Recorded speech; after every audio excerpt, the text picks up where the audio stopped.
చెప్పండి మీరు కూడా సాంప్రదాయ సంబంధం. Sir it's more than 1 hour sir.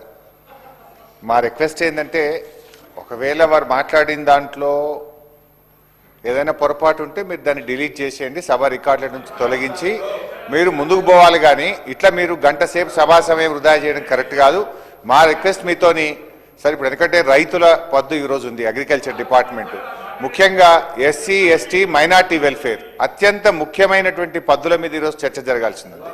So మీరు ఎల్ఏ మినిస్టర్ గారు రిక్వెస్ట్ చేస్తే ప్రధాన ప్రతిపక్షంగా మేము కోఆపరేట్ చేయాలి, హౌస్ నడవాలనే ఉద్దేశంతో మా సభ్యులు మొదలు మాట్లాడాల్సి ఉన్నా కూడా విత్ గ్రేట్ రెస్పెక్ట్ మేము మీకు అవకాశం ఇచ్చాం. కానీ ఇప్పుడు ఏమైపోతుంది, మీరు 1 hour నుంచి మీ ఇద్దరు పందాలకు పట్టింపులకు పోయి రాష్ట్రంలో రైతులకు సంబంధించి, మైనార్టీలకు సంబంధించి, దళితులకు సంబంధించి, గిరిజనులకు సంబంధించి జరగాల్సిన చర్చ పక్కదారి పట్టడం ఎంత మాత్రం కూడా సబబు కాదు. ఈ 2 పక్షాలను కూడా కోరుతా ఉన్నాను, మేము 2 పక్షాలను కూడా కోరుతా ఉన్నాము. అయితే హుందాగా విపక్షమైన ముందుకొచ్చి ఇష్యూను క్లోజ్ చేయాలి. లేదు ప్రభుత్వం కూడా మీరు రికార్డుల నుంచి తొలగించైనా చర్చను ముందుకు తీసుకుపోవాలి. కానీ మీరిద్దరు పందాలకు పట్టింపులకు పోయి ఈ రాష్ట్రంలో కోట్లాది మంది దళిత గిరిజన మైనారిటీలకు మీద జరిగేటువంటి చర్చ చాలా ముఖ్యమైనటువంటిది కనుక either you remove it from the records or let them come forward and say to withdraw the words. మీరు ఇద్దరు పట్టింపులకు పోయి మొత్తం చర్చ పక్కదారి పట్టడం అనేటువంటిది ఈ సభకు మంచిది కాదు. ఇలా లక్షలాది మంది ఈ సభ వైపు చూస్తున్నారు. మా ముస్లింలకు ఏం జరుగుతుంది, మా దళితులకు ఏం జరుగుతుంది, మా గిరిజనులకు ఏం జరుగుతుంది, మా రైతులకి బడ్జెట్లో ఏం పెట్టారని చెప్పి చూస్తా ఉన్నారు. ప్రధాన ప్రతిపక్షంగా రైతుల పక్షాన, దళిత గిరిజన మైనార్టీల పక్షాన మాట్లాడాల్సిన బాధ్యత మాకుంది. దయచేసి ఈ అంశానికి ఫుల్ స్టాప్ పెట్టి మాకు మాట్లాడడానికి అవకాశం ఇవ్వాలని గౌరవ స్పీకర్ గారిని కోరుతా ఉన్నాం. రాకేష్ రెడ్డి గారు మాట్లాడిన తర్వాత మీకు అవకాశం ఇస్తాను నేను. మీరు మాట్లాడండి. రాకేష్ రెడ్డి గారు సభ్యుడు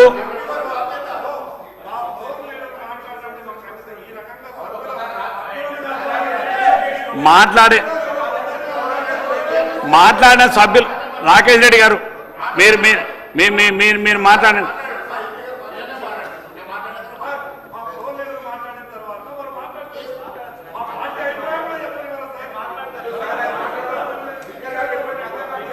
మీరు సార్, గౌరవనీయులు బీజేఎల్పీ నాయకులకి, మహేశ్వర్ రెడ్డి గారికి స్పీకర్ గారు ఏదైనా డైరెక్షన్ ఇస్తే దాన్ని అమలు చేసే ప్రయత్నంతో పాటు దాన్ని విశాలంగా అర్థం చేసుకొని దాని పరంగా ముందుకు పోతేనే సభ నడుస్తుంది అధ్యక్ష. ఇది కింద ఏదో గ్రామాల్లో ఎవరో కింద వారు కొట్టడం, నేను ఉంటా ఇక్కడే, నేను ఇట్లనే చేస్తా అట్లనే చేస్తా అంటే సార్ మీకు కూడా హక్కులు, మీరు చెప్పేది సభ మొత్తం కూడా మీ సంబంధించిన మరి ఈ అంశాలపైనే నడవాలి అధ్యక్ష. ప్రొసీజర్ పరంగానే నడవాలి, రూల్స్ పరంగానే నడవాలి, ఈరోజు ప్రెసిడెంట్స్ పరంగానే నడవాలి ఈ సభ. నేను నా సొంతగా నేను చెప్తాను, స్పీకర్ గారు వినాలే, ఇదే విధంగా వినాలే, లేకుంటే లేదు. తప్పు చేసి ఏం సార్ ఇది? ఈరోజు నేను కోరుతా ఉన్నా అధ్యక్ష, గౌరవనీయులు హరీష్ రావు గారు మాట్లాడారు ఈరోజు దళితుల గురించి, గిరిజనుల గురించి, మైనారిటీల పక్షాన దేశ స్థాయిలో అధ్యక్ష. ఈరోజు పేదవాడు ఏ గ్రామానికి వెళ్ళినా ఇందిరమ్మ గురించి తెలియని ఆ పేదవాడు ఉండడు, ఆ పేదవాడు తలుచుకోని క్షణం ఉండదు. వారి గురించి మాట్లాడుతూ ఉన్నాం హరీష్ రావు గారు. ఈరోజు ఆ పేదవాడు గురించి ఆ రోజు నుంచి వారు అనేక సందర్భాల్లో ప్రధానమంత్రిగా పనిచేస్తున్నప్పుడు వారు తీసుకొచ్చిన అనేక సంస్కరణలు పేదవాడికి రిఫ్లెక్ట్ అయ్యే విధంగా ఉంది. ఈ విధంగా చేయడం సరికాదు అధ్యక్ష. మేమేమి పట్టువిడిలో పోతలేము, ఒక డెకరం కావాలని కోరుతా ఉన్నాం అధ్యక్ష. This should not become a president. ఇప్పుడు వారు వచ్చారు, వారు మాట్లాడారు, ఈ రోజు రాకేష్ రెడ్డి గారు ఏదంటే అది మాట్లాడిపోవచ్చు అని సపోర్ట్ చేస్తూ ఉన్నారు బీజేఎల్పీ నాయకులు.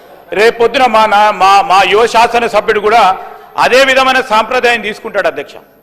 లేకుంటే ఇంకో వారు టీఆర్ఎస్ పరంగా కొత్తగా వచ్చిన వారు అదే విధమైన సాంప్రదాయం తీసుకుపోతే as a elder, as a leader, ఈ Maheshwar Reddy garu has to guide. Is the leader sir, is the leader of the BJLP. ఆ రెస్పాన్సిబిలిటీ తీసుకోకుండా నేను ఇట్లనే ఉంటాం, మేము చెప్పము. అది ఏం సార్, అది ఏమైనా ఊర్లో పంచాయతీలు చేస్తున్నామా సార్? ఇక్కడ ఏమైనా ఊరు పంచాయతీ ఇది సార్?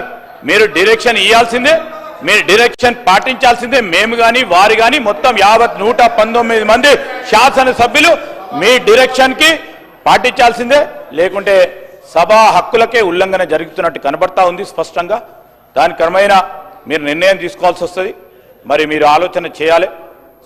సభా సాంప్రదాయాలను, సభా హుందత్వాన్ని కాపాడే ప్రయత్నం చేయాలని నేను గౌరవనీయులు మీ ద్వారా బీజేపీ సభ్యులను కూడా కోరుతా ఉన్నాను. గౌరవ రాకేష్ రెడ్డి గారు మీ సీట్లో కూర్చోండి. మీరు మీ స్థానంలో కూర్చోండి. మీరు వెళ్ళి మీ స్థానంలో కూర్చోండి. వారి స్థానాల్లో కూర్చోండి. హరీష్ గారు ఎవరు వేస్తారో మీ స్థానాల్లో కూర్చోండి. మీరు మీకు అవకాశం ఇస్తున్నారు, మీ స్థానాల్లో కూర్చోండి ప్లీజ్. మీ రాకేష్ రెడ్డి గారు మీరు ముందు మీ సీట్లో కూర్చోండి. పోయి మీ సీట్లో కూర్చోండి. రాకేష్ రెడ్డి గారు ముందు మీరు మీ సీట్లో కూర్చోండి. మీరు ముందు మీ సీట్లో కూర్చోండి. ముందు మీ సీటు సార్, మీ సీట్ ఎక్కడ ఉందో మీరు అక్కడ కూర్చోండి. మీ సీట్ ఎక్కడ కూర్చోండి. ఎవరి సీట్లలో వాళ్ళు కూర్చోండి ప్లీజ్. మీ సీట్లో కూర్చోండి. మీరు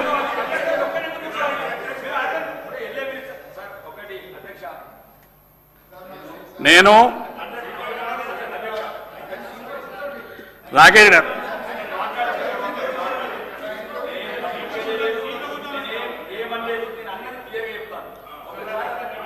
అన్నారు కాబట్టి ఫ్లోర్ లీడర్ గారు ఒక నిమిషం మాట్లాడతామంటారు.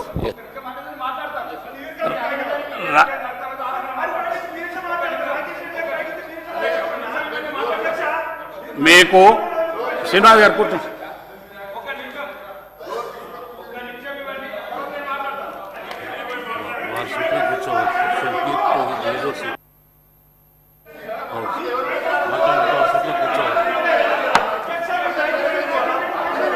దయచేసి సినిమా కూర్చో.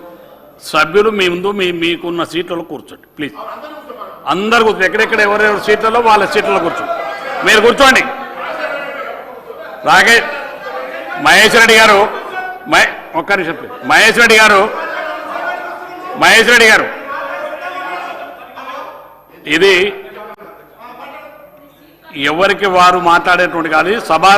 ఈ సభ కొన్ని సభా సాంప్రదాయాలు ఉన్నాయి. ఒక్క నిమిషం. సభా సాంప్రదాయాలు ఉన్నాయి, పద్ధతులు ఉన్నాయి. మీరు సీనియర్ సభ్యులు, మీరు ఫ్లోర్ లీడరు. రాకేష్ రెడ్డి గారికి మాత్రమే మాట్లాడే అవకాశం వస్తున్నాను. రాకేష్ రెడ్డి గారు మాట్లాడినటువంటి పార్ట్స్ను విత్డ్రా చేసుకోవాలని కోరుతున్నాను సభా అధ్యక్షుడు.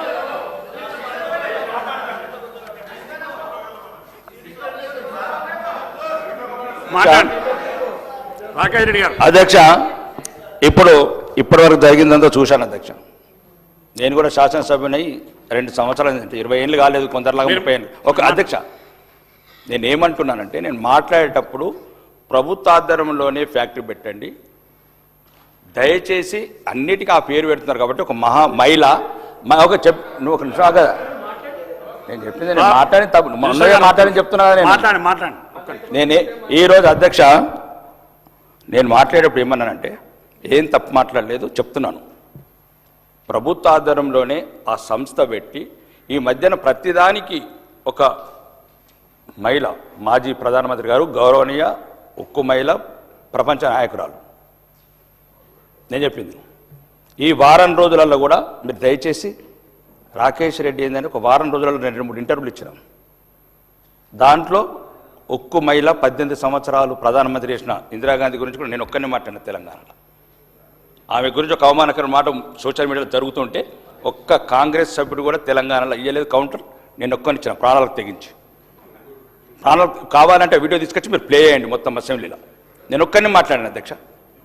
మాకు రక్తం మరిగిపోతున్నది, కొందరు అభ్యంతరకరంగా మాట్లాడుతున్నారు. మాకు మాజీ ప్రధానమంత్రి పార్టీ లేదని మాట్లాడిన ఒక్క శాసనసభ్యుడు నేనే తెలంగాణలో. ఇప్పుడు కూడా నేను అవమానకరంగా ఏం మాట్లాడలేదు అధ్యక్ష. ఇంతకుముందు ఆ రోజు విగ్రహం సెక్రటరీలో విగ్రహం పెట్టిన రోజు కూడా నేను ఏమన్నాను, అందరూ బతుకమ్మ లేదు కాబట్టి సోనియా గాంధీ ఉన్నది, దయచేసి ఒక్కటి మార్చండి అని చెప్పేది ఒక ఫ్రెండ్లీ సజెషన్ అది. ఇప్పుడు కూడా నేను ఏమన్నాను, ఎంత ప్రతిదానికి గవర్నమెంటు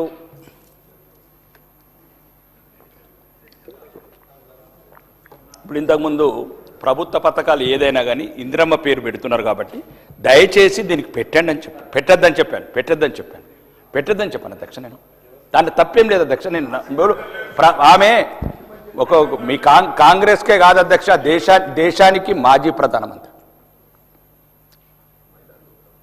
18 సంవత్సరాలు ఈ దేశాన్ని పరిపాలించిన ఉక్కు మహిళ. ఒక్కవేళ అధ్యక్ష ఒక్క నిమిషం, మీరు 65 మంది శాసనసభ్యులు ఉన్నారు, ఒక్కరు కూడా ఖండించలేదు. నేను ఒక్కరిని ఖండించిన తెలంగాణలో శాసనసభ్యుని. బయట మాట్లాడినవి కూడా సోషల్ మీడియాలో అభ్యంతరకరంగా ఉంటే మాజీ ప్రధాని పట్ల నేను రక్తం మరిగిపోతున్నది అని నేను చెప్పిన ఇంటర్వ్యూలో. నేను ఏమంటున్నాను, నేను తప్పు మాట్లాడలేదు అధ్యక్ష, నేను ఏమని పెట్టద్దు అని చెప్పాను. కాబట్టి దయచేసి నేను అలా తప్పు మాట్లాడి నేను క్షమాపణ ఉంటే నేను సిద్ధంగా ఉన్నాం. మేము మీలాగా 5 సార్లు ఎమ్మెల్యేలో దొరల కుటుంబాల్లో పుట్టలేదు. ఒకసారి క్షమాపణ కొడితే మాకు ఏమవుతుంది? సత్తమా? నేను అట్లేదు అధ్యక్ష, నేను అట్లేదు. నేను ఏమన్నానంటే మీరు ప్రభుత్వ ఆధారంలో ఫ్యాక్టరీ పెడితే దయచేసి ఇందిరమ్మ ఇల్లు ప్రతిదానికి స్కీమ్ పేర్లు పెడుతున్నారు కాబట్టి రొటీన్గా అట్లా పెట్టద్దు అని చెప్పాను అధ్యక్ష. ఇది ఒక డ్రింకు. ఇప్పుడు ఎన్టీ రామారావు గారు మాజీ ముఖ్యమంత్రి గారు ఉన్నప్పుడు అధ్యక్ష వరుణ వాహిని పెట్టాడు. ఆ పేరును రికార్డ్ మీరు విత్డ్రా చేసుకుని నేను ఆ ఉద్దేశంతో అనలేదు. ఒకవేళ అది ఏమన్నా మీకు ఇబ్బందికరం ఉంటే నేను పెట్టద్దని చెప్పాను. మీరు ఎక్కడ పెడతారో అట్లా కాదు అధ్యక్ష, కాంగ్రెస్ ఎక్కడ పెడతారో నేను గౌరవంతో అన్నాను. అది మీకు ఇబ్బంది అయితే నేను రెడీ ఉన్నాను అధ్యక్ష. కానివ్వండి, చెప్పండి. కాదంటే అవుట్కమ్ నేను ఒకటి అధ్యక్ష ఈ రోజు చూస్తున్నాను అధ్యక్ష. నేను శాసనసభ్యులు ఉన్నప్పుడు సీనియర్ నా సోదరుడు దానం నాగేందర్ గారు మాట్లాడిన మాటలు అది అధ్యక్ష. వీళ్ళు మాట్లాడిన మాటలు అంటే నేనే శాసనసభకు సిగ్గుపడ్డా. వీళ్ళు నన్ను చూసి సిగ్గుపడే అవసరం ఏమున్నది? వీళ్ళని చూసి నేను సిగ్గుపడ్డా. 5 సార్లు ఎన్నికైన వాళ్ళు మాట్లాడితే మీరు అంత ఒకటి ఈ పార్టీలకి ఆ పార్టీలు మారుతారు, ఆ పార్టీలకి అందరు చుట్టాలు బంధువులు. నేను అధ్యక్ష నేను అన్నదే ఇక్కడ ఆర్గానిక్ వల్ల ఏదైతే ఉన్నదో అధ్యక్ష దీనికి పేరు ఇప్పసారంటే అందరికి ఇబ్బంది ఉంటుండొచ్చు. ఆ ఉక్కు మహిళ పట్ల మాజీ ప్రధాని పట్ల నేను ఏ చెడు ఉద్దేశంతో మాట్లాడదు అధ్యక్ష. మీరు ఎక్కడ